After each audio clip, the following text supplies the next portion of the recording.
Hi, I'm Senator Tom Harkin. This is now Wednesday morning, the 5th of May, and I just thought I would bring you up to date on some of the things happening with the financial reform bill that we now have on the Senate floor, and two issues I'm involved in that will hopefully help Main Street America and help our average middle income families and make the big banks pay a little bit more and hold them more accountable. The first amendment I'm offering it will be to do something about these ATM machines. How many times have you gone to an ATM machine to take money out of your own account and you get charged $2 or $2.50, maybe sometimes as high as $5 just to take money out of your own account? Up until 2002 in Iowa, we had a law that you couldn't charge anything. So we had ATM machines in Iowa that didn't charge a cent. And even today, if you go to some places in Iowa and other places, you can get money and you don't get charged. Well, this has always bothered me. And so I have an amendment that says basically an ATM machine, now they have to charge you a proportional amount that you take out, but no more than 50 cents.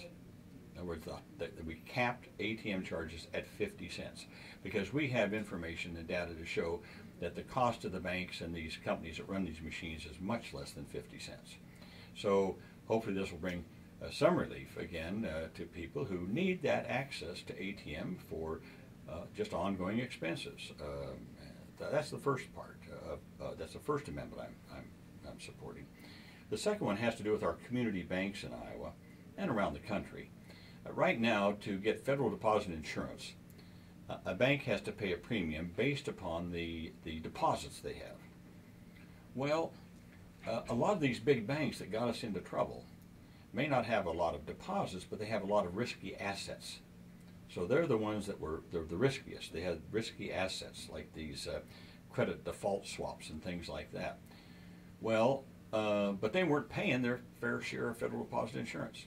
What the amendment that I'm supporting will do is says that now we will base the insurance that they have to pay not just on the deposits but on their total assets. That means the big banks that have the riskiest assets will have to pay more for their insurance. The community banks we have in Iowa that take your deposits, they loan out their low-risk loans, usually in the community for small businesses, home mortgages, very stable kind of lending. They will have to then pay less for their federal deposit insurance. So both of these are aimed at, again, making Wall Street pay its fair share and to give some relief to our community banks and to just average income Americans when they go to use their ATM machine. So I just wanted to bring you up to speed on both of those. Hopefully we'll get these incorporated in the financial reform bill that we have on the Senate floor right now.